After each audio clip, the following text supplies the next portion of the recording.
Okay guys, let's begin this lecture with regard to your audit CARO 2020। ठीक है, तो अपन इसमें कारो 2020 के 21 क्लोजेस देख लेते हैं, फटाफट देख लेते हैं इंस्टेंटली, ताकि क्या है ना कि अपन जब भी मतलब ये रिवीजन वीडियो वगैरह देखो तो मतलब टाइम नहीं लगना चाहिए। ओके सर, तो टाइम नहीं लगेगा तो आप स्टार्ट करो। तो अपन स्टार्ट करते हैं। ये लो आ गया एप्लीकेबिलिटी ऑफ कारो। कारो की एप्लीकेबिलिटी से स्टार्ट होता है। कारो की एप्लीकेबिलिटी इंपॉर्टेंट है क्या? तो ऑब्वियसली इंपॉर्टेंट है। एमसीक्यू वगैरह आ सकता है और हो सकता है कि क्वेश्चन ही आ जाए। तो स्टार्ट करते हैं अपन कारो 2020। उससे पहले पीडीएफ तो सेट है ही सही। हाँ, पीडीएफ सेट है। मैं थोड़ा सा इसको इधर कर लेता हूँ। अरे हो जा। ठीक है, पीडीएफ सेट है। ओके, पेन वेन भी लगा लिया अपन ने। हाँ, लगा लिया। एप्लीकेबिलिटी कारो। कारो किस पे एप्लीकेबल है? तो कारो किस पे एप्लीकेबल है? कारो है ना एवरी कंपनी पे एप्लीकेबल है, मतलब सारी कंपनी पे कारो एप्लीकेबल होता है, इंक्लूडिंग फॉरेन कंपनी। कोई फॉरेन कंपनी भी अगर है तो उस पर हम कारो एप्लीकेबल कर देंगे। However following companies are not applicable for CARO, या फिर आर एग्जम्प्ट। मतलब कुछ फॉलोइंग कंपनीज पे कारो नहीं लगेगा, किस पे नहीं लगेगा?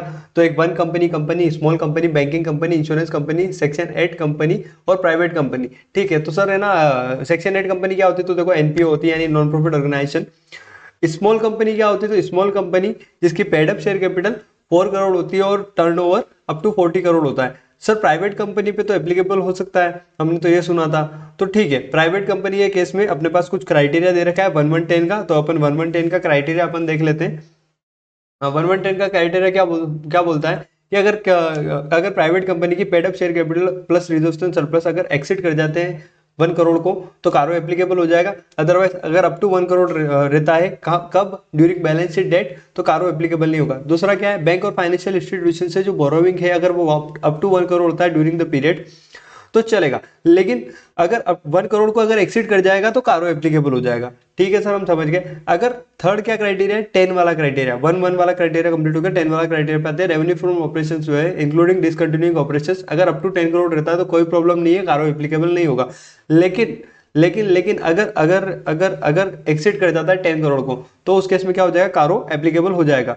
ये 10 करोड़ का क्राइटेरिया ड्यूरिंग द ईयर देखते हैं। ठीक है, मतलब वही वन अकाउंटिंग पीरियड 1 अप्रैल से लेकर 31 मार्च। ओके सर, ठीक है, हम समझ गए। फिर ये नीचे पॉइंट लिखा है कि CARO not applicable if CFS, CARO not applicable to CFS. Consolidated financial statement के ऊपर कारो एप्लीकेबल नहीं होता एक्सेप्ट क्लोज 21 नंबर का जो क्लोज है वो कारो वो सीएफएस से रिलेटेड है, तो वो एप्लीकेबल हो जाएगा। ओके सर, ठीक है, तो एक बार हमको क्विकली वापस से बता दो क्या पढ़ा। तो क्या पढ़ा अपन ने? एप्लीकेबिलिटी ऑफ कारो पढ़ा अपन ने। उसके अंदर हम बोलते हैं कि सारी कंपनी में कारो एप्लीकेबल है including foreign company. Following company exam in पे कारो एप्लीकेबल नहीं होगा। कौन सी? 1% कंपनी। ठीक है, 1% कंपनी पे कारो एप्लीकेबल नहीं होगा। स्मॉल कंपनी पे कारो एप्लीकेबल नहीं होगा। स्मॉल कंपनी मतलब क्या? जिसकी पेड अप शेयर कैपिटल कितनी हो? 4 करोड़ हो।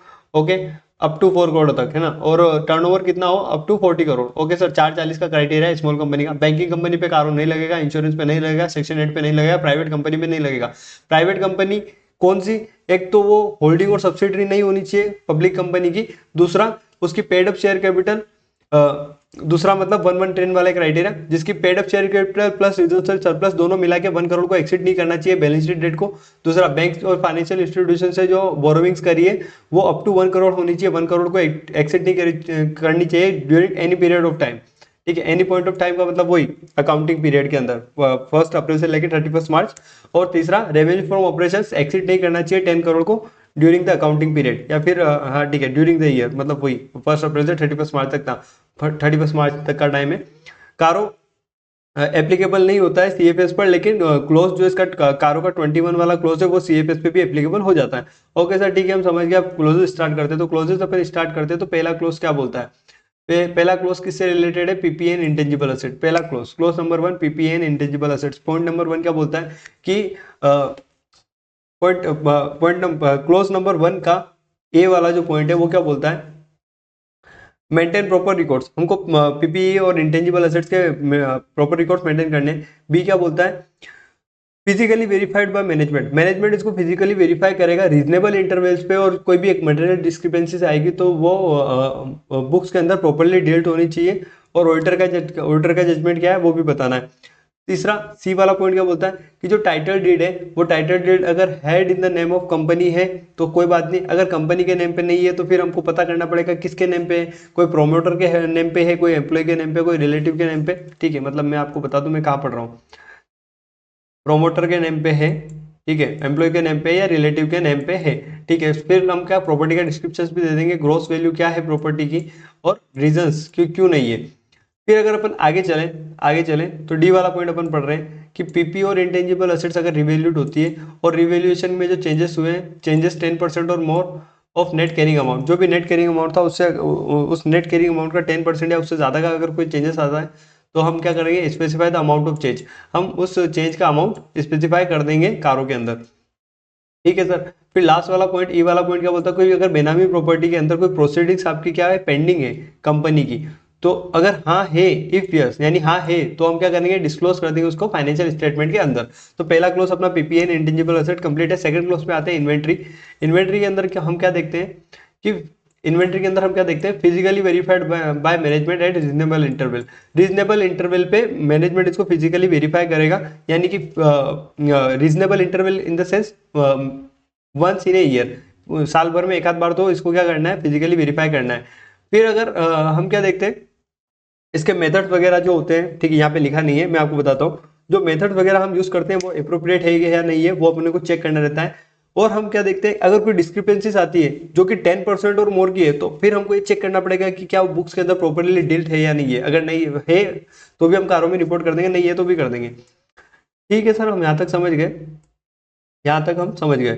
फिर बी वाला पॉइंट क्या बोलता है, company on basis of security of current assets. अगर करंट एसेट्स के बेसिस, जैसे करंट एसेट्स जो होती है ना, इन्वेंट्री वगैरह, करंट एसेट्स के बेसिस पे अगर हमने क्या किया, कोई करंट एसेट्स के बेसिस पे उनको सिक्योरिटी के तौर पे रख के अगर हमने कोई बैंक या फाइनेंशियल इंस्टीट्यूशन से वर्किंग कैपिटल लोन लिया, कितने का लोन लिया, 5 करोड़ रुपीस का या फिर उससे ज्यादा का, more than 5 crore rupees, 5 crore रुपए से ज्यादा का अगर कोई लोन लिया है तो ठीक है, अगर ऐसा कोई लोन सैंक्शन हुआ है या नहीं हुआ है ये चेक करना है। अगर हुआ है तो फिर हमको चेक करना पड़ेगा कि जब क्वार्टरली रिटर्न जो है, जो कि हमने फाइल की है बैंक को, वो इस पर बुक्स ऑफ अकाउंट्स तो है ना, ऐसा तो नहीं कि बुक्स ऑफ अकाउंट से मैच नहीं खा रहे हो। अगर मैच नहीं खा रहे तो फिर हमको उसकी डिटेल्स देनी पड़ेगी अपने इसमें। मतलब सर आप क्या बोले, थोड़ा सा लक्कड़ से समझा दो, मतलब अच्छे से वापिस से बता दो। तो मेरा ये कहना है कि अगर करंट एसेट्स के बेसिस पे उसको सिक्योरिटी, करंट एसेट्स को सिक्योरिटी रख के हमने क्या किया, वर्किंग कैपिटल लोन लिया है और वो लोन बैंक और फाइनेंशियल इंस्टीट्यूशन से लिया और 5 करोड़ से ज्यादा का है, तो अगर सेंक्शन हुआ है ऐसा कोई लोन तो हमको चेक करना पड़ेगा, है ना, कि सेक्शन हुआ है या नहीं हुआ। अगर सेक्शन हुआ है तो फिर हम देख लेंगे कि क्वार्टरली रिटर्न जो हमने फाइल किए बैंक के साथ में, क्वार्टरली रिटर्न जो 3-3 महीने के जो रिटर्न जाते हैं वो हमने बैंक के साथ में फाइल किए, क्या वो as per books of accounts है या नहीं है। अगर बुक्स ऑफ अकाउंट्स के हिसाब से नहीं है तो हमको क्या करना पड़ेगा, डिटेल देनी पड़ेगी। ठीक है सर, इसी के साथ में सेकंड क्लोज अपना इन्वेंट्री वाला खत्म होता है। फर्स्ट क्लोज क्या पड़ा, पीपीएन इंटेंजिबल एसेट, सेकंड क्या पड़ा, इन्वेंट्री। थर्ड क्लोज पे आ जाते हैं। थर्ड क्लोज अपना क्या है, तो थर्ड क्लोज अपना LIGS होगा, लोन इन्वेस्टमेंट गारंटी सिक्योरिटी। ठीक है, तो थर्ड क्लोज अपना loan investment guarantee security LIGS। तो ठीक है, LIGS के केस में चाहे अपन सच से बात करें या अदर पार्टी से बात करें, सच की बात करें या अदर पार्टीज की बात करें, ये वाला पॉइंट क्या बोलता है, चाहे सब्सिडरी हो, एसोसिएट हो, ज्वाइंट वेंचर हो या अदर पार्टीज हो, अगर अगर अगर इनको लोन इन्वेस्टमेंट गारंटी सिक्योरिटी कुछ दिया गया है तो अपन क्या करेंगे, इनका अमाउंट और आउटस्टैंडिंग बैलेंस कितना है, बैलेंस शीट डेट को ये पता कर लेंगे। ठीक है, फिर हम क्या बोलेंगे, नॉट प्रीजुडिशियल। जो भी हम लोन इन्वेस्टमेंट गारंटी सिक्योरिटी वगैरह देंगे वो नॉन प्रीजुडिशियल होनी चाहिए, मतलब हमारे अगेंस्ट में नहीं होनी चाहिए, हमारे इन द सेंस कंपनी के अगेंस्ट में नहीं होनी चाहिए। लोन्स एंड एडवांसेस का शेड्यूल ऑफ रीपेमेंट प्रॉपर तो है, हमको ये चेक करना पड़ेगा। लोन्स एंड एडवांसेस जो हमने दिए उसका शेड्यूल ऑफ रीपेमेंट, जो आपको वापस पेमेंट मिलेगा, प्रॉपर तो है, और जो रीपेमेंट है वो रेगुलर तो है। ठीक है, फिर अपन आते हैं लोन्स एंड एडवांस और इन्वेस्टमेंट के केस में अगर कोई ओवरड्यू हो जाता है मोर देन 90 डेज तो कितना अमाउंट है हमको ये बताना पड़ेगा। फिर अपन आगे आते हैं कि लोन्स एंड एडवांसेस है वो अगर रिन्यू हो रहे हैं, एक्सटेंड हो रहे हैं या फिर सेटल हो रहे हैं फ्रेश लोन के थ्रू, है ना, रिन्यू हो रहे हैं मतलब वापस उसको रिन्यू कर दिया है या फिर एक्सटेंड कर दिया, बढ़ा दिया है, या फिर इसको सेटल कर दिया है बाय फ्रेश लोन, मतलब एक नया लोन लेके पुराना लोन क्लोज कर दिया है। ठीक है, तो अगर ऐसा कुछ होता है तो हमको क्या करना पड़ेगा, अमाउंट बताना पड़ेगा कि कितना रिन्यू हुआ और कितना एक्सटेंड हुआ है। फिर हमको ये भी बताना पड़ेगा कि टोटल लोन का कितना परसेंटेज बन रहा है। ठीक है सर, हम समझ गए। फिर लास्ट एफ वाला पॉइंट है। एफ वाले पॉइंट के अंदर क्या है कि अगर कोई डिमांड लोन है और या फिर विदाउट टर्म एंड कंडीशन कोई लोन है, तो उस केस में हमको बताना पड़ेगा कितना अमाउंट है, टोटल लोन का कितना परसेंटेज है और कौन पार्टी से, ठीक है, कितनी पार्टी से कितना अमाउंट है, रिलेटेड पार्टीज कौन है या प्रोमोटर्स कौन है जिनको दिया गया है वो बताना पड़ेगा।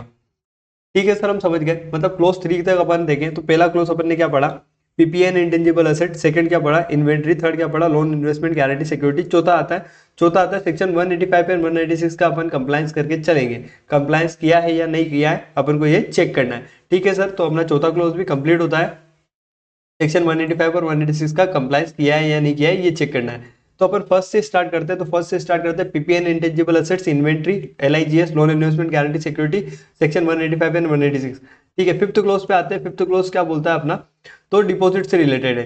फिफ्थ क्लोज डिपॉजिट से रिलेटेड है कि डिपॉजिट करते टाइम पे हमको आरबीआई के डायरेक्शंस का ध्यान में रखना है, सेक्शन 73 टू 76 ध्यान में रखना है, और एक और क्या आता है, एनसीईआरटी के जो रूल्स रेगुलेशन है उनका भी कंप्लाई करते हुए चलना है। तो हमने कंप्लाई किया है या नहीं किया है ये क्लोज 5 के अंदर हम बता देंगे। तो वापस अब क्लोज 1 से स्टार्ट करते हैं। पहला क्या था, पीपीएन इंटेंजिबल एसेट, सेकंड था इन्वेंट्री, थर्ड था अपना एलआईजीएस, चौथा था अपना सेक्शन 195 186, पांचवा था अपना डिपॉजिट्स।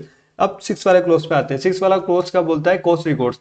ठीक है, तो कॉस्ट रिकॉर्ड है ना, सेक्शन 148 के अंदर पढ़ते हैं अपन, सेक्शन 148 ऑफ कंपनीज एक्ट। तो सेक्शन 148 के हिसाब से अगर central government cost record maintain करने के लिए बोलता है, ठीक है, central government cost record maintain करने के लिए बोलता है, तो हम पहले चेक करेंगे क्या स्पेसिफाई हुआ है या नहीं हुआ है। ठीक है, मतलब बोला है या नहीं बोला है। अगर बोला है तो कॉस्ट रिकॉर्ड मेंटेन हुए हैं या नहीं हुए। ठीक है, अगर अगर सेंट्रल गवर्नमेंट ने बोला है तो फिर कॉस्ट रिकॉर्ड मेंटेन हुए हैं या नहीं हुए, ये सेक्शन 148 बोलता है। ठीक है सर, तो अगर अपन वापस स्टार्टिंग से देखें कौन कौन से क्लोजेस हो गए, तो close number 1 PP and intangible asset, second था अपना इन्वेंट्री, थर्ड था अपना loan investment guarantee security, fourth था सेक्शन 185 186 का कंप्लाई या नहीं, फिफ्थ था अपना डिपॉजिट, 6 है अपना कॉस्ट रिकॉर्ड, 7 है अपना स्टेचुटरी ड्यूज। ठीक है, स्टेचुटरी ड्यूज अपन पढ़ते हैं कि अगर कोई अनडिस्प्यूटेड ड्यूज है, अनडिस्प्यूटेड ड्यूज का मतलब क्या होता है कि जिसका कोई डिस्प्यूट वगैरह पेंडिंग वेंडिंग कुछ नहीं है, मतलब बिल्कुल फ्री फंड है, कोई प्रॉब्लम नहीं। जैसे जीएसटी अपने का, जीएसटी की लाइबिलिटी अपने को पे करनी है, कोई अनडिस्प्यूटेड नहीं है, बराबर है कि जो जीएसटी की लाइबिलिटी आई है वो बराबर लाइबिलिटी आई है, हमको पे करनी पड़ेगी। तो हमको ऐसा चेक करना पड़ेगा कि रेगुलर डिपॉजिट वगैरह तो हो रहा है या नहीं हो रहा है, जो भी ड्यूज वगैरह है उनका रेगुलर डिपॉजिट तो अपन कर रहे हैं। अगर नहीं कर रहे हैं, अगर नहीं किया है, तो arrears for more than 6 month अगर होते हैं तो हमको कारों के अंदर रिपोर्ट करना पड़ेगा। अगर अगर वैसे तो रेगुलर डिपॉजिट चल रहे हैं, चल रहे हैं या नहीं चल रहे हैं, हमको चेक करना है। अगर अगर नहीं हुए रेगुलर डिपॉजिट तो हमको चेक करना पड़ेगा कि बैलेंस शीट डेट से कुछ 6 महीने तक ऐसा कोई ड्यू है क्या जो पे ही नहीं हो रहा है। ठीक है, तो अगर ऐसा कोई ड्यूज है तो फिर हमको बताना पड़ेगा कि अनडिस्प्यूटेड ड्यूज पे नहीं हुआ है, स्टेचुटरी ड्यूज है। ठीक है सर, बी वाला पॉइंट क्या बोलता है, डिस्प्यूटेड ड्यूज, मतलब जिस ड्यू के अंदर, मतलब डिस्प्यूटेड ड्यूज के अंदर मतलब वो अमाउंट जिसके ऊपर कोई डिस्प्यूट चल रहा है। मतलब मान लो कि इनकम टैक्स अथॉरिटी ने बोला कि आप ये पेमेंट करो, ये आपकी लाइबिलिटी है, टैक्स लाइबिलिटी। अपन ने बोल दिया ये ऐसी वैसे लाइबिलिटी है, कोई लाइबिलिटी थोड़ी ना है क्या हमारी, हम तो चैलेंज कर रहे हैं कोर्ट के अंदर, तो ये डिस्प्यूटेड ड्यूज हो गया। क्यों, क्योंकि आपने चैलेंज कर दिया है। ठीक है सर, तो अगर डिस्प्यूटेड ड्यूज है तो आपको अमाउंट बताना पड़ेगा। साथ में आपको ये बताना पड़ेगा कौन सा फोरम है वे डिस्प्यूट इज पेंडिंग, कौन से फोरम के अंदर डिस्प्यूट पेंडिंग है। और लास्ट है कि अगर खाली मर रिप्रेजेंटेशन है, मतलब कोई नोटिस आया था ना, आपने उसका खाली हाउ वो रिप्लाई दे दिया, ठीक है, हाउ वो रिप्लाई दे दिया, या फिर आपने क्या है ना खाली मर रिप्रेजेंटेशन दिया है किसको, डिपार्टमेंट को, तो उसको अपन डिस्प्यूट नहीं बोलेंगे। वो तो खाली अपनी एक एक्सप्लेनेशन है, अपन ने एक्सप्लेनेशन दी है, कोई डिस्प्यूट रेस नहीं किया, चैलेंज नहीं किया। और डिस्प्यूट रेस होना मतलब चैलेंज चैलेंज कर देना। ओके सर, ठीक है, यहाँ तक हम समझ गए। अगर डिस्प्यूट ड्यूज है तो हमको अमाउंट बताना पड़ेगा, कौन सी फोरम में डिस्प्यूट चल रहा है ये बताना पड़ेगा, और कोई अगर मर रिप्रेजेंटेशन है तो उसको हम डिस्प्यूट नहीं बोलते हैं। तो इसी के साथ में अपना स्टेट्यूटरी ड्यूज भी कंप्लीट है। ठीक है सर, तो अपने 7 क्लोज हो गए कारों के। अपन वापस से स्टार्टिंग से बोल देते। पहला पीपीएन इंटेंजिबल एसेट, सेकंड है इन्वेंट्री, थर्ड है अपना LIGS loan investment guarantee security, fourth है अपना सेक्शन 195 186, फिफ्थ है अपना डिपॉजिट, 6 है अपना कॉस्ट रिकॉर्ड, 7 है अपना स्टेट्यूटरी ड्यूज, 8 अपन जो पढ़ने वाले हैं वो है इनकम डिस्क्लोजर। ओके सर, ठीक है, इनकम डिस्क्लोजर पढ़ लेते हैं।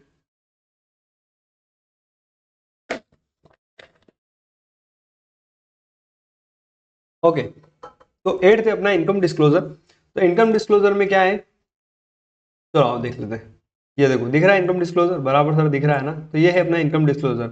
अगर कंपनी कोई ट्रांजेक्शन्स को रिकॉर्ड नहीं करती है बुक्स के अंदर, कंपनी कोई ट्रांजेक्शन्स को रिकॉर्ड नहीं करती है बुक्स के अंदर, लेकिन आईटी असेसमेंट, ठीक है, इनकम टैक्स का जो असेसमेंट हुआ उसके अंदर क्या हो रही है, डिस्क्लोज एज इनकम, तो अपन को देखना पड़ेगा कि इसको प्रॉपर्ली रिकॉर्ड किया है या नहीं किया। मतलब सर समझ में नहीं आया, क्या क्या क्या बोलना चाह रहे हो।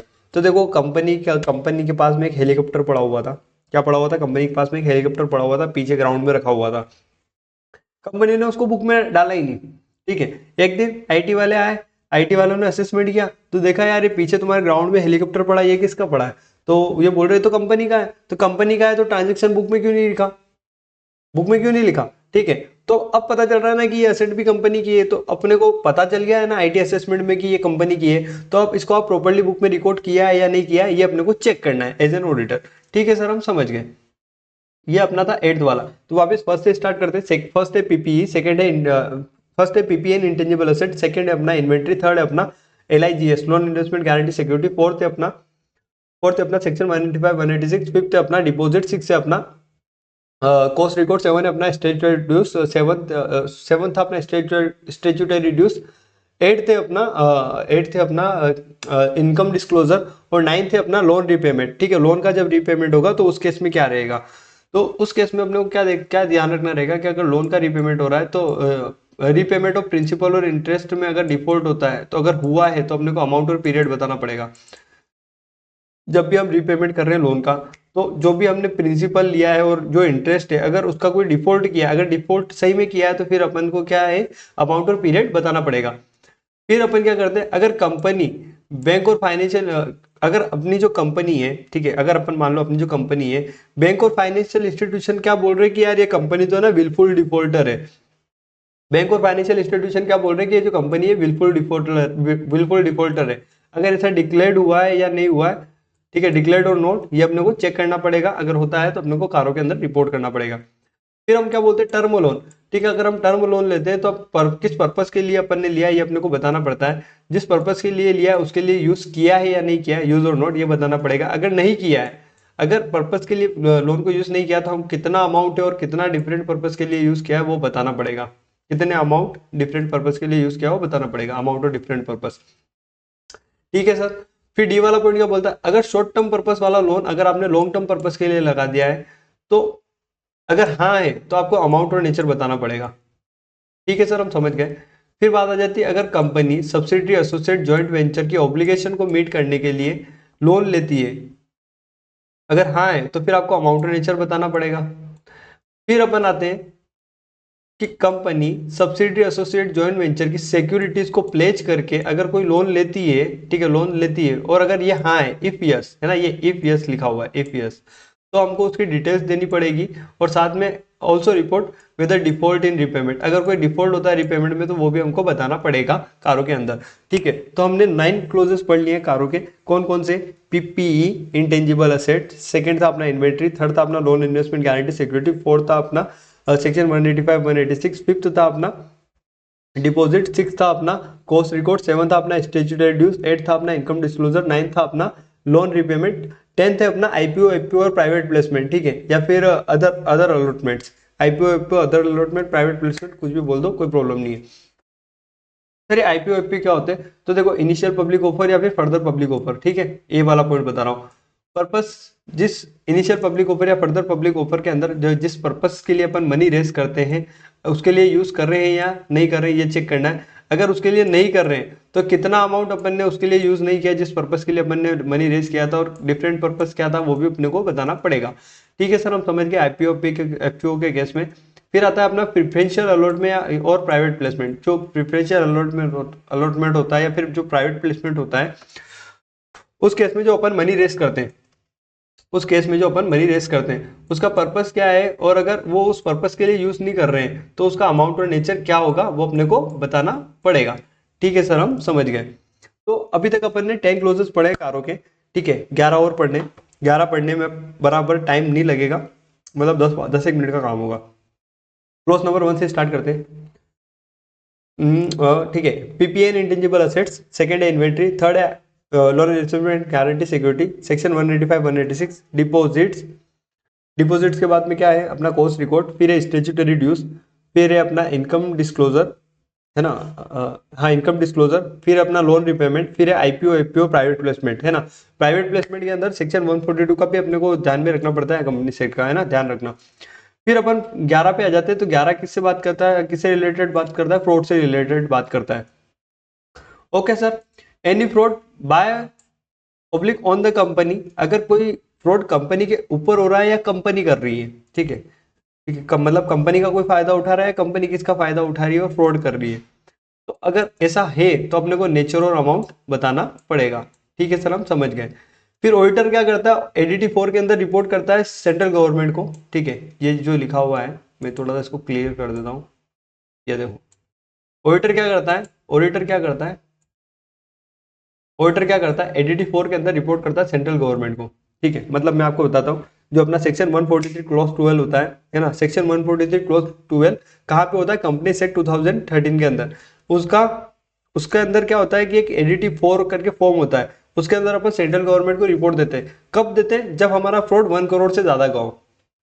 ठीक है सर, तो हम यहाँ पे भी वही काम करेंगे कि अगर फ्रॉड हुआ है तो अपन क्या देखेंगे, ऑडिटर चेक करेगा क्या एडिटर एडीटी 4 के अंदर रिपोर्ट किया है क्या सेंट्रल गवर्नमेंट को, अगर किया है तो फिर कारों में भी हम बता देंगे। और ऑडिटर क्या कंसिडर करेगा, ऑडिटर है ना, विसल ब्लोअर कंप्लेंट जो रिसीव्ड बाय कंपनी। ठीक है, अगर कंपनी ने कोई विसल ब्लोअर कंप्लेंट को रिसीव किया है तो ऑडिटर उसको कंसिडर करेगा, कारों के अंदर रिपोर्ट करेगा। ठीक है सर, तो इसी के साथ में 11 क्लोजेस अपने कंप्लीट है फ्रॉड से रिलेटेड भी, फ्रॉड को कंसिडर करते हुए। तो अपन 11 क्लोजेस वापस से एक बार रीड कर लेते हैं। पीपी इंटेंजिबल असेट्स, इन्वेंट्री, मेरे साथ साथ बोलना, PP intangible assets, inventory, loan investment guarantee securities, section 185 186। ठीक है, डिपॉजिट्स, डिपॉजिट्स के बाद में क्या है, छठा अपना क्या था, डिपॉजिट्स के बाद में था कॉस्ट रिकॉर्ड्स, हाँ कॉस्ट रिकॉर्ड्स। फिर उसके बाद में था स्टेच्यूटरी ड्यूज। ठीक है, स्टेच्यूटरी ड्यूज के बाद में था अपना इनकम डिस्क्लोजर, इनकम डिस्क्लोजर के बाद में था अपना 9th वाला लोन रिपेमेंट। फिर था 10th अपना आईपीओ, एफपीओ, प्राइवेट प्लेसमेंट। ठीक है, या फिर अदर अलॉटमेंट, कुछ भी बोल लो, फर्क नहीं पड़ेगा। 11th था अपना फ्रॉड। 12th आएगा अपना निधि कंपनी। ठीक है, तो निधि कंपनी के केस में अपने को क्या ध्यान रखना है, आ जाओ, बराबर दिख रहा है, नहीं दिख रहा है, थोड़ा सा इसको इधर सरका लेते हैं। ठीक है, तो निधि कंपनी की अपन बात करते हैं। निधि कंपनी के केस में अपने को क्या देखना है कि जो नेट ऑन फंड है, वो net owned fund to deposit है, उसका रेशियो कितना है, 1:20 होना चाहिए। निधि कंपनी के केस में नेट ऑन फंड कितना होना चाहिए, 1:20। मेंटेन 10% अनइनकम्बर्ड डिपॉजिट, जो जो डिपॉजिट है उसका 10% कैसा डिपॉजिट होना चाहिए, अनइनकम्बर्ड डिपॉजिट होना चाहिए। ठीक है, default in repayment of interest on deposit और रीपेमेंट देयरऑफ। ठीक है, मतलब जो निधि कंपनी है वो रीपेमेंट कर रही है तो उसके अंदर डिफॉल्ट नहीं होना चाहिए। रीपेमेंट चाहे अब वो इंटरेस्ट का करे चाहे वो पूरे अमाउंट का करे, ठीक है, इसके अंदर डिफॉल्ट नहीं होना चाहिए। तो निधि कंपनी के केस को अपन ने पढ़ लिया है। नेट ऑन फंड 120 होना चाहिए, 1:20। 10% अनइनकम्बर्ड डिपॉजिट होना चाहिए और डिफॉल्ट नहीं होना चाहिए repayment of interest, interest on deposit. ठीक है, और रीपेमेंट देयर ऑफ, डिपॉजिट के अंदर भी डिफॉल्ट नहीं होना चाहिए और उसके इंटरेस्ट के अंदर भी डिफॉल्ट नहीं होना चाहिए। तो अपन ने इसी के साथ में 12 क्लोजेस पढ़ ले, 12 क्लोजेस वापस अपन रिपीट कर लेते हैं। पीपी इंटेंजिबल असेट्स, इन्वेंट्री, ठीक है, लोन इन्वेस्टमेंट गारंटी सिक्योरिटी। चौथा क्या था अपना, चौथा क्या था, सेक्शन 185 186 डिपॉजिट। ठीक है, कॉस्ट रिकॉर्ड, स्टेच्यूटरी ड्यूज। ठीक है, उसके बाद में 8वां क्या था, इनकम डिस्क्लोजर। 9वां क्या था, लोन रिपेमेंट। 10वां क्या था, आईपीओ, एफपीओ, प्राइवेट प्लेसमेंट। 11वां फ्रॉड। 12वां निधि कंपनी। ठीक है, 12 अपन ने पढ़ लिया। अब 13 होगा अपना रिलेटेड पार्टीज। ठीक है, तेरा मेरा साथ, तेरा मेरा साथ, साथ साथ रिलेटेड। ठीक है, तेरा मेरा साथ 13 नंबर पे रिलेटेड पार्टीज। तो जब भी अपन रिलेटेड पार्टीज की बात करेंगे तो जो भी ट्रांजेक्शन्स हुए उसके अंदर अपन देखेंगे कि क्या कंप्लाइंस किया है सेक्शन 177 और 188 ऑफ कंपनीज एक्ट। ठीक है, अपने को यही ध्यान रखना है कि जब भी क्लोज नंबर 13 की बात करेंगे तो अपन कल यही चेक करेंगे कि सेक्शन 177 और 188 ऑफ कंपनीज एक्ट का कंप्लाइंस हुआ है या नहीं हुआ है। ठीक है सर, मतलब क्या नहीं, जल्दी जल्दी बोलते हैं ना, थोड़ा गला गला क्या है, रुक जाता है, एकदम आवाज नहीं निकलती। ओके सर, ठीक है, यहाँ तक हमको कोई इशू नहीं है। मतलब अपन ने 13 क्लोज पढ़ लिए, तेरा मेरा साथ रिलेटेड पार्टी। तो वापस से 13 बोलते थे। PP intangible assets, inventory, loan investment guarantee security. चौथा क्या है अपना, चौथा क्या है अपना, सेक्शन 185 186। 5वां है डिपॉजिट। छठा है अपना कॉस्ट रिकॉर्ड, स्टेच्यूटरी ड्यूज। ठीक है, 8वां क्या था अपना इनकम डिस्क्लोजर। 9वां था लोन रिपेमेंट। 10वां था आईपीओ, एफपीओ, प्राइवेट प्लेसमेंट। 11वां था अपना फ्रॉड। 12वां था अपना निधि कंपनी। 13वां है अपना रिलेटेड पार्टीज। अब 14 नंबर पे क्या आएगा, 14 नंबर पे आएगा इंटरनल ऑडिट। ठीक है, इंटरनल ऑडिट इंटरनल ऑडिट। 14 है अपना इंटरनल ऑडिट। तो अपने को क्या देखना है, इंटरनल ऑडिट सिस्टम कैसा होना चाहिए, बराबर होना चाहिए, ठीक है। इंटरनल ऑडिट सिस्टम कैसा होना चाहिए, बराबर होना चाहिए। साइज और नेचर ऑफ बिजनेस को देखते हुए बनाना चाहिए अपने को इंटरनल ऑडिट सिस्टम। और जो स्टेचुटरी ऑडिटर है वो क्या करेगा, रिपोर्ट ऑफ इंटरनल ऑडिटर को क्या करेगा, कंसिडर करेगा। स्टेचुटरी ऑडिटर इंटरनल ऑडिटर की रिपोर्ट को क्या करेगा, कंसिडर करेगा। ठीक है सर, हम समझ गए। 14 क्लोज अपना इंटरनल ऑडिट से रिलेटेड है। इंटरनल ऑडिट सिस्टम होना चाहिए, स्टेचुटरी ऑडिटर कंसिडर करेगा रिपोर्ट ऑफ इंटरनल ऑडिटर। ठीक है सर, तो इसके साथ में 14 क्लोजेस होते हैं। 14 क्लोजेस वापस रिपीट करते हैं। PP intangible assets, inventory, LIGS loan investment guarantee security, फिर अपना 185 186 deposits, cost records, statutory dues, income disclosure, loan repayment. Loan repayment के बाद में अपन ने क्या पढ़ा था, फ्रॉड नहीं, लोन रिपेमेंट के बाद में अपन ने क्या पढ़ा था, आईपीओ एफपीओ प्राइवेट प्लेसमेंट। फिर उसके बाद पढ़ा अपन ने फ्रॉड, फिर पढ़ा अपन ने निधि कंपनी, फिर पढ़ा अपन ने रिलेटेड पार्टीज। उसके बाद में पढ़ा अपन ने इंटरनल ऑडिट और उसके बाद अपन पढ़ रहे हैं नॉन कैश ट्रांजेक्शन। ठीक है, नॉन कैश ट्रांजेक्शन अपन पढ़ते हैं 15 नंबर पे। ठीक है सर, 15 नंबर पे नॉन कैश ट्रांजेक्शन अपन पढ़ते हैं। तो entered into non cash transaction with directors और पर्सन कनेक्टेड विथ हिम। ठीक है, अगर अगर अगर कंपनी डायरेक्टर के साथ में कोई नॉन कैश ट्रांजेक्शन में क्या हो रही है, इंगेज हो रही है, या फिर पर्सन कनेक्टेड टू हिम, किससे कनेक्टेड, किसी ऐसे पर्सन के साथ कंपनी डीलिंग कर रही है जो कि डायरेक्टर से रिलेटेड है, ठीक है, या फिर डायरेक्टर से कनेक्टेड है ना। तो उस केस में उसको अपन नॉन कैश ट्रांजेक्शन अगर होता है तो हमको क्या करना पड़ेगा, कारों के अंदर रिपोर्ट करना पड़ेगा। मतलब मान लो कि अगर अपने को पेमेंट करना था डायरेक्टर को 10 करोड़ का, पर अपन ने क्या है ना, डायरेक्टर को 12 करोड़ की प्रॉपर्टी दे दी, कहीं पे जमीन दे दी, तो अब इसमें ना केस नहीं गया, लेकिन एक प्रॉपर्टी गई ना, तो नॉन कैश ट्रांजेक्शन है वो अपने को डिस्क्लोज करना पड़ेगा। अब मान लो कि डायरेक्टर की सैलरी बन रही थी, ठीक है, 15 करोड़ रुपए।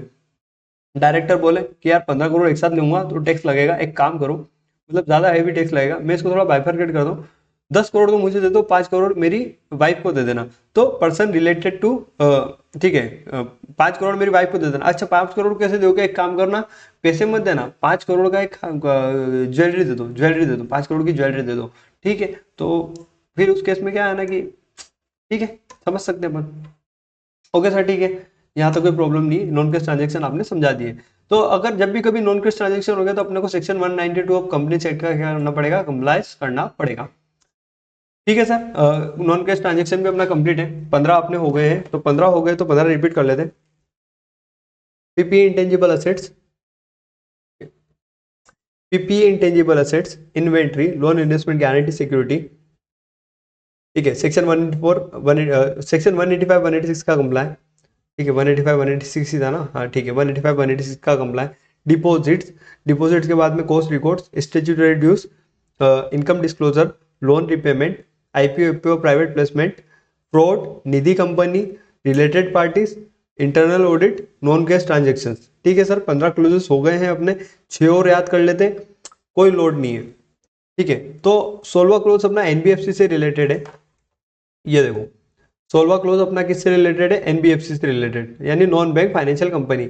अच्छा, एनबीएफसी का रजिस्टर्ड कहाँ होती है, तो वो आरबीआई एक्ट के अंदर रजिस्टर्ड होती है। तो देखो अपने को क्या देखना पड़ेगा, पहला ही अपने को कि एनबीएफसी कौन होगी, जिसको रजिस्टर्ड करना। एनबीएफसी केस में अपन क्या देखेंगे कि required to register under section 45 I of RBI act 1934 है क्या।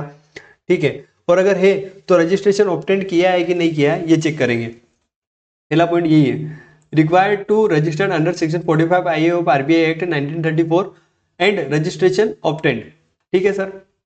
सेकंड पॉइंट क्या बोलता है, conducting activity without valid certificate of registration. अगर उसने कोई एक्टिविटी स्टार्ट कर दी है तो क्या उसने वैलिड सर्टिफिकेट ऑफ रजिस्ट्रेशन नहीं लिया था और पहले ही कर दी क्या, ये चेक करना है। ठीक है, थर्ड अपन पॉइंट क्या देखते हैं, continue to fulfil criteria of core investment company. मतलब जब अपन एनबीएफसी चैप्टर पढ़ते हैं तो उसके अंदर देखते हैं अलग अलग टाइप्स की कंपनी होती है, जिसके अंदर एक सीआईसी होती है, कोर इन्वेस्टमेंट कंपनी। तो अपने को चेक करना है कि ये कोर इन्वेस्टमेंट कंपनी का क्राइटेरिया फुलफिल अभी भी कर रही है क्या, जैसे पहले कर रही थी। तो अपने को चेक करना पड़ेगा, अगर नहीं कर रही तो फिर अपने को रिपोर्ट करना पड़ेगा। ठीक है, फिर अपने को indicate number of core investment company, कितनी सीआईसी है अपने को ये भी बताना पड़ेगा। ठीक है, तो यहाँ पे भी एनबीएफसी के अंदर एनबीएफसी का पॉइंट अपने को बता दिया है। तो ये अपने साथ में कितने क्लोजेस कंप्लीट हो गए, 16। ठीक है, 16 हो गए हैं। तो अपन 16 वापस से स्टार्ट करते हैं, ठीक है, एक से स्टार्ट करते हैं। PP intangible assets, inventory, loan investment guarantee security, ठीक है, section 185 186, deposits, cost record, cost records, और उसके बाद स्टेट्यूटरी ड्यूज, स्टेट्यूटरी ड्यूज के बाद में क्या है, income disclosure period, loan repayment, loan repayment के बाद में क्या था, IPO, private placement, fraud, Nidhi company, निधि कंपनी के बाद में 13 पे 13 मेरा साथ रिलेटेड पार्टीज, 14 पे था इंटरनल ऑडिट, 15 पे था नॉन कैश ट्रांजेक्शन, 16 पे था एनबीएफसी और 17 पे आएगा केस लॉसेस, ठीक है। केस लॉसेस के अंदर क्या, तो सर केस लॉसेस के अंदर क्या है, केस लॉसेस के अंदर मैं डायरेक्ट बताता हूँ आपको। अगर इस साल कोई केस लॉसेस होता है, ठीक है, तो अपने को क्या करना पड़ेगा, कारों के अंदर रिपोर्ट करना पड़ेगा। इमीडिएटली प्रीसीडिंग ईयर में कोई केस लॉसेस होता है तो वो भी कारों के अंदर बताना पड़ेगा, ठीक है sir. इनकट case losses in financial year, in immediately preceding financial year, if so statement of case laws, state amount of case laws, कितना केस लॉस हुआ ये अपने को अमाउंट स्टेट करना पड़ेगा, ठीक है सर, हम समझ गए, ये बिगाड़ देता हूं, ठीक है सर, समझ गए। फिर केस लॉस हो गया अपना, केस लॉस हो गया, केस लॉस का कौन सा है अपना, ये है 15 16 17 17 नंबर का। तो अभी 17 तक एक बार और रिपीट करते हैं। PP intangible assets, okay, inventory, PP intangible assets, inventory, loan investment guarantee security, ठीक है, स्क्रीन बड़ी कर देता हूँ। PP intangible assets, inventory, loan investment guarantee, LIGS, loan investment guarantee security, section 185 186, deposits, cost record, statutory dues, income disclosures, loan repayment, IPO, private placement, IPO private placement, fraud, Nidhi company, फिर related parties, related parties के बाद में कौन आएगा, तो internal audit, internal audit के बाद में कौन आएगा, non cash transaction, non cash transaction के बाद में क्या आएगा, एनबीएफसी, है ना, एनबीएफसी के बाद में क्या आएगा, केस लॉसेस, ठीक है, केस लॉसेस के बाद में क्या आएगा, तो केस लॉसेस के बाद में आएगा रेजिग्नेशन ऑफ ऑडिटर। अगर ऑडिटर रेजिग्नेशन दे देता है तो क्या होगा, तो चलो आओ 18 अपन पढ़ लेते हैं। रेजिग्नेशन ऑफ ऑडिटर, रेजिग्नेशन किसका, स्टैट्यूटरी ऑडिटर का रेजिग्नेशन। उसके अंदर आपको क्या बताना पड़ेगा, इश्यू बताने पड़ेंगे, ऑब्जेक्शन बताने पड़ेंगे और कंसर्न बताने पड़ेंगे, क्या इश्यू रहे, क्या ऑब्जेक्शन रहे, क्या कंसर्न रहे, ठीक है। 18 है, 18 वापिस से बोलते हैं। पीपीई इंटेंजिबल असेट्स, इन्वेंट्री, ठीक है, loan investment guarantee security, section 185 186, deposits, cost record, statutory dues, income disclosures, loan repayment, loan repayment के बाद में था IPO, private placement, fraud, Nidhi company, related parties, internal audit, non cash transactions, NBFC, cash losses, resignation of auditor, और resignation of auditor 18 तक हो गए। अब 19 20 21 अपने को 3 ही देखने हैं ना। तो 19 क्या बोलता है, गोइंग कंसर्न। आपको बताना पड़ेगा कि एंटिटी अगले 1 साल तक गोइंग कंसर्न तो है ना, मतलब नो मटेरियल अनसर्टेनिटी एग्जिस्ट, कोई मटेरियल अनसर्टेनिटी एग्जिस्ट नहीं करती है, अपने को चेक करना पड़ेगा, ठीक है सर, हम समझ गए। अगर मटेरियल अनसर्टेनिटी एग्जिस्ट करती होगी फिर अपन क्या करेंगे, आरओ में रिपोर्ट कर देंगे। ओके सर, ठीक है, कोई मटेरियल अनसर्टेनिटी एग्जिस्ट नहीं करती है, जब अपने को चेक करना पड़ेगा इस प्रकार हो। क्लोज नंबर 19, तो 19 क्लोज तक वापस अपन बोलते हैं।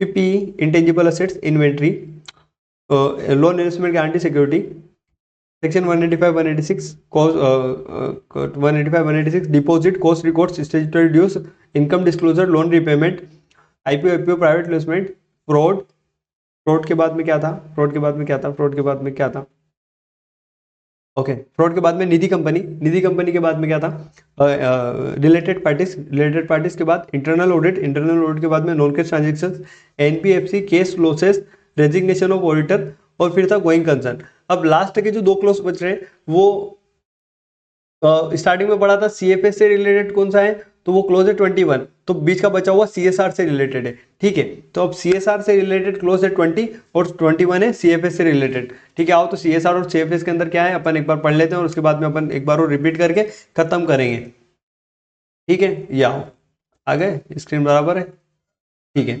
तो सीएसआर से रिलेटेड क्या है, तो देखो पहले मैं आपको बी वाला पॉइंट समझाता हूँ। अगर कोई ऑनगोइंग प्रोजेक्ट चल रहा था सीएसआर के फंड के थ्रू, ठीक है, और उस ऑनगोइंग प्रोजेक्ट का जो कोई अमाउंट था वो अमाउंट अभी अनस्पेंड रह गया अपने पास में, कोई ऑनगोइंग प्रोजेक्ट चल रहा था उसका अमाउंट अनस्पेंड रह गया है, तो उस केस में अपन क्या करेंगे, उस अमाउंट को ट्रांसफर कर देंगे एक स्पेशल अकाउंट में, ठीक है सर, इतना समझा। मतलब कोई एक ऑनगोइंग प्रोजेक्ट चल रहा था अपना, ठीक है, मतलब मान लो अपना एक हॉस्पिटल ही बना रहे थे अपन ने CSR का पैसा साइड में निकाला, अपन बोल रहे थे 1 करोड़ लगाने इस हॉस्पिटल को बनाने में, अपन ने 80 लाख रुपए लगा दे, 20 लाख रुपए बचे हुए, तो अब इस 20 लाख का क्या करें, तो इस 20 लाख को एक स्पेशल अकाउंट में डाल दो कि ये पैसा है ना हॉस्पिटल बनाने के काम में आए, ठीक है। तो ये ऑनगोइंग प्रोजेक्ट चल रहा था CSR की वजह से। तो अब ये वाला पॉइंट क्या बोलता है कि अदर देन ऑनगोइंग प्रोजेक्ट, मतलब हमने CSR बनाया, ठीक है, CSR को एक फंड आया हमारे पास 1 करोड़ रुपए का, अभी हमको नहीं पता हम क्या करने वाले हैं, हमको पता ही नहीं है, तो ये बस ऐसे ही हो कि हाँ करेंगे कुछ तो करेंगे कुछ तो करेंगे, ऐसे करते करते हमने टाइम निकाल दिया। तो अगर ऐसा होता है तो आपको क्या करना पड़ेगा, इस पैसे को ट्रांसफर करना पड़ेगा, अनस्पेंड अमाउंट ऑफ फंड, जो मतलब ये 1 करोड़ रुपए अनस्पेंड अमाउंट ऑफ फंड है ना अपने पास CSR का, तो इसको आपको ट्रांसफर करना पड़ेगा specified in schedule 7 of company act, जो ठीक है शेड्यूल 7 बोलता है कंपनी एक्ट का, उस हिसाब से वहां पे आपको करना पड़ेगा with in 6 month of expiry, ठीक है, एक्सपायरी से 6 महीनों के अंदर, ठीक है सर, हम समझ गए। फिर लास्ट अपन देख लेते हैं CFS का। तो CFS क्या होता है, CFS के अंदर क्या क्या आएगा, तो qualification and adverse remark by respective auditor in CARO reports of companies, ठीक है। अगर अगर अगर CFS बन रहा है, ठीक है, तो एक बड़ी कंपनी होगी और बहुत सारी छोटी छोटी कंपनी होगी, तो जो छोटी छोटी कंपनी होगी ना, तो उसका अगर छोटी कंपनी का कोई ऑडिटर था, उस ऑडिटर ने क्या किया, उसकी जो ऑडिट रिपोर्ट थी, छोटी कंपनी का जो ऑडिटर था उसने उसकी ऑडिट रिपोर्ट के अंदर क्या किया, मतलब होल्डिंग कंपनी की जो सब्सिडरी कंपनी थी, सब्सिडरी कंपनी के ऑडिटर ने क्या किया, सब्सिडरी कंपनी के ऑडिटर ने क्या किया, अपनी ऑडिट रिपोर्ट के अंदर क्वालिफाई रिमार्क दे दिया या फिर एडवर्स रिमार्क दे दिया। अब रिपोर्ट क्या बोलता है कि ये तो क्वालिफाइड करूंगा या फिर एडवर्स करूंगा। तो उस केस में क्या होता है कि अगर सब्सिडरी कंपनी के ऑडिटर ने अपनी रिपोर्ट को क्वालिफाई किया या फिर एडवर्स किया है, ठीक है, तो और वो कंपनी CFS के अंदर इंक्लूड हो रही होगी होल्डिंग वाली के अंदर, तो उस केस में क्या होगा, included in the CFS if yes, अगर वो कंपनी CFS के अंदर इंक्लूड हो रही है तो डिटेल ऑफ कंपनीज, ठीक है, तो आपको बताना पड़ेगा कौन सी कंपनी है ये, और एंड पैराग्राफ नंबर ऑफ कारो रिपोर्ट, ठीक है, तो और कारो रिपोर्ट के अंदर कौन सा पैराग्राफ नंबर इसके ऊपर एप्लीकेबल वगैरह है, ये आपको बताना पड़ेगा, ठीक है सर, हम समझ गए। तो इसी के साथ में अपने 21 क्लोजेस कंप्लीट है। आओ अपन वापस से 21 क्लोजेस बोलते हैं और खत्म करते हैं कारो को। PPE intangible assets inventory, PPE intangible assets inventory, ठीक है। फिर क्या था, लोन इन्वेस्टमेंट गारंटी सिक्योरिटी, फिर उसके बाद में था सेक्शन 185 186, फिर उसके बाद में क्या था, उसके बाद में था डिपॉजिट, 6 था अपना कॉस्ट रिकॉर्ड, 7 था अपना स्टेट ड्यूज, फिर था अपना इनकम डिस्क्लोजर, फिर था अपना लोन रिपेमेंट, फिर था अपना IPO FPO प्राइवेट प्लेसमेंट, फिर था अपना फ्रॉड, फिर था निधि कंपनी, फिर था रिलेटेड पार्टीज, फिर था अपना इंटरनल ऑडिट, फिर था अपना non cash transaction. Non cash transaction के बाद में अपना क्या था, 16 नंबर पे नॉन कैश ट्रांजेक्शन के बाद में देख लेते हैं। नॉन कैश ट्रांजेक्शन के बाद में अपना क्या था, NBFC। नॉन कैश ट्रांजेक्शन में अपना नॉन कैश ट्रांजेक्शन के बाद क्या था अपना NBFC के बाद में था अपने पास में कैश लॉसेस, ठीक है, कैश लॉसेस के बाद में था अपने पास रेजिग्नेशन ऑफ ऑडिटर, मतलब थोड़ा ऊपर नीचे हो गया। 15 नंबर पे था अपने पास में नॉन कैश ट्रांजेक्शन, तो उसके बाद 16 नंबर पे था NBFC, 17 पे था अपना कैश लॉसेस, 18 पे था अपना रेजिग्नेशन ऑफ ऑडिटर, 19 पे था अपना गोइंग कंसर्न, 20 पे था अपना CSR, 21 पे था अपना CFS। मतलब एक बार और बोल लेते हैं और खत्म करते हैं इसको, ठीक है, मतलब 40 मिनट की वीडियो हो जाएगी और खत्म। PPE इंटेंजिबल असेट्स इन्वेंट्री, ठीक है, PPE इंटेंजिबल असेट्स इन्वेंट्री, और फिर उसके बाद में क्या था, LIGS loan investment guarantee security, फिर था अपना सेक्शन 185 186 का कंप्लायंस किया है या नहीं किया है, फिर 5वें नंबर पे था डिपॉजिट, 6ठे नंबर पे था, ठीक है, 6ठे नंबर पे था कॉस्ट रिकॉर्ड्स, 7वें नंबर पे था स्टैट्यूटरी ड्यूज, फिर था इनकम डिस्क्लोजर, इनकम डिस्क्लोजर के बाद लोन रिपेमेंट के बाद में था अपना IPO FPO प्राइवेट प्लेसमेंट, फिर उसके बाद था फ्रॉड, फिर था अपना निधि कंपनी, फिर था रिलेटेड पार्टीज, फिर था अपना ऑडिट इंटरनल ऑडिट, फिर 15 था अपना नॉन कैश ट्रांजेक्शन, 16 था अपना NBFC, फिर NBFC के बाद में था अपना कैश लॉसेस के बाद में क्या था अपना रेजिग्नेशन ऑफ ऑडिटर के बाद में था अपना गोइंग कंसर्न के बाद में था अपना CSR, और फिर CSR के बाद में था अपना CSR मतलब कॉर्पोरेट सोशल रिस्पॉन्सिबिलिटी, CFS मतलब कंसोलिडेटेड फाइनेंशियल स्टेटमेंट। तो इसी के साथ में अपना कारो में मेरी साइड से एंड करता हूँ, ठीक है। तो वीडियो पसंद आए तो लाइक वाइक मारना, चैनल सब्सक्राइब मार देना और फोड़ देना सब्सक्राइब का बटन, और कमेंट करके बताना कैसे क्या लगा आपको।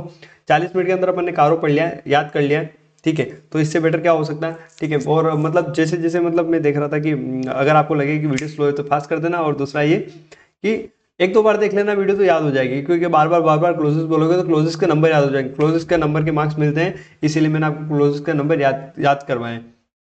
कारो कंप्लीट है, ठीक है। मिलते हैं नेक्स्ट लेक्चर में, जो भी होगा देखा जाएगा, ठीक है। और बढ़ते हैं आगे। Okay, all the best for your exams.